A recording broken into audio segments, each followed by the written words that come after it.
Assalamualaikum warahmatullahi wabarakatuh. Perkenalkan, nama saya Nur Fadila, mahasiswi Akademi Farmasi Surabaya. Saya dari kelas A319 dengan nomor NIM 13519101043. Dalam kesempatan kali ini, saya membuat video dengan tujuan untuk menyelesaikan tugas mata kuliah mikrobiologi.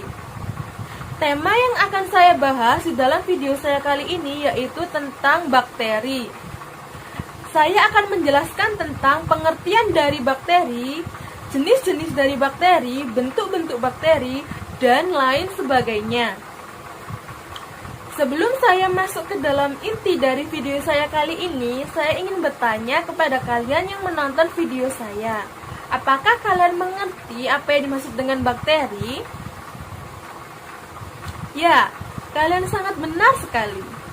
Bakteri merupakan kelompok organisme yang tidak memiliki membran inti sel. Bakteri juga termasuk ke dalam mikroorganisme yang berukuran sangat kecil.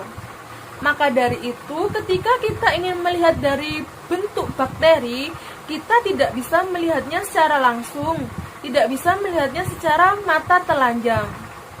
Kita dapat melihat bentuk dari bakteri dengan menggunakan alat bantu yang disebut dengan mikroskop.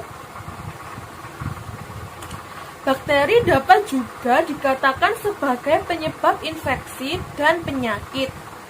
Tetapi terdapat juga golongan bakteri atau kelompok bakteri yang memberikan manfaat dalam kehidupan. Contohnya, memberi manfaat dalam bidang pangan, pengobatan, penelitian, dan industri. Di dalam bakteri terdapat pula istilah bakteriologi. Bakteriologi tersendiri memiliki arti ilmu yang mempelajari kehidupan dan klasifikasi bakteri, atau dapat juga disebut sebagai biologi bakteri. Bakteri memiliki struktur dasar sel bakteri yang meliputi membran sel, sitoplasma, DNA, flagella, dinding sel, ribosom, dan membran plasma. Selanjutnya, bakteri memiliki beberapa jenis, yaitu jenis dari bakteri, bakteri prokariot, dan bakteri eukariot. Selain memiliki jenis, bakteri juga memiliki bentuk. Bentuk dari bakteri yaitu bentuk batang, bentuk bulat, dan bentuk spiral. Untuk bentuk-bentuk dari bakteri basil atau bakteri batang yaitu terdapat monobasil, diplobasil, dan streptobasil. Selanjutnya yaitu bentuk-bentuk bakteri kokus. Bentuk-bentuk bakteri kokus yaitu terdiri atas monokokus, diplococcus, staphylococcus, streptococcus, sargina, dan tetracoccus. Untuk bentuk bakteri yang terakhir yaitu bentuk bakteri spiral, terdiri atas Spirilia, Vibrio, dan Spiroseta. Bakteri juga dapat melakukan perkembangbiakan bakteri. Nah, perkembangbiakan bakteri ini dapat terjadi dengan cara rekombinasi genetik dan membelah diri. Untuk macam-macam dari rekombinasi genetik pada bakteri yaitu transformasi, transduksi, dan konjugasi. Selanjutnya, pembelahan diri secara biner atau secara langsung oleh bakteri terjadi ketika membran sel terbelah atau terbagi menjadi dua bakteri baru. Bakteri selain dapat melakukan perkembangbiakan bakteri, bakteri juga dapat bergerak. Nah, bakteri ini bergerak menggunakan flagel.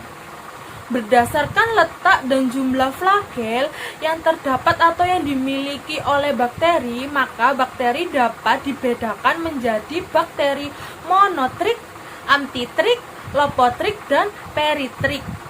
Selanjutnya, dari awal saya sudah menjelaskan bahwa bakteri dapat menjadi penyebab penyakit dan virus.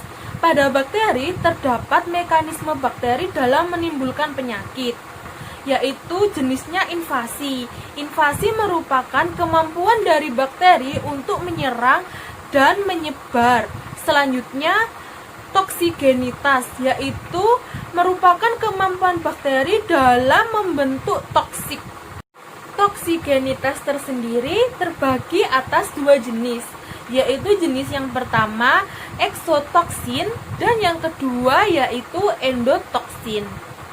Untuk penjelasan saya selanjutnya yaitu tentang macam-macam bakteri. Nah, macam-macam bakteri ini terdiri atas bakteri aerob dan bakteri anaerob. Selanjutnya, berdasarkan kebutuhan terhadap oksigen, bakteri dikelompokkan menjadi bakteri aerob obligat, bakteri anaerob obligat, dan bakteri anaerob fakultatif. Selanjutnya, selain dapat digolongkan berdasarkan kebutuhannya terhadap oksigen, bakteri ini dapat digolongkan juga berdasarkan cara bakteri memperoleh makanannya. Nah, berdasarkan cara bakteri memperoleh makanannya ini terbagi atas dua golongan bakteri. Golongan bakteri yang pertama disebut dengan golongan bakteri heterotrof dan golongan bakteri yang kedua disebut dengan golongan bakteri autotrof. Untuk penjelasan dari golongan bakteri heterotrof adalah bakteri yang memperoleh makanannya berupa zat organik dari lingkungannya. Karena bakteri golongan heterotrof ini, bakteri yang tidak bisa memproduksi atau menyusun makanannya sendiri. Untuk sifat dari bakteri heterotrof ini ada dua, yaitu bersifat saprofit dan parasit. Penjelasan saya selanjutnya yaitu tentang golongan bakteri autotrof. Nah, bakteri autotrof ini merupakan bakteri yang dapat menyusun atau memperoleh makanannya sendiri dari zat anorganik yang ada pada dirinya sendiri atau yang terdapat pada bakteri itu sendiri. Mampu memproduksi makanan sendiri dan tidak bergantung pada lingkungannya. Untuk golongan dari bakteri autotrof ini ada dua, yaitu golongan bakteri fotoautotrof dan golongan bakteri kemoautotrof. Sekian penjelasan bakteri pada video saya kali ini.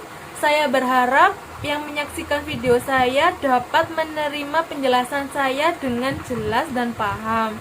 Mohon maaf apabila saya memiliki salah kata dalam menjelaskan. Terima kasih, saya akhiri. Wassalamualaikum warahmatullahi wabarakatuh.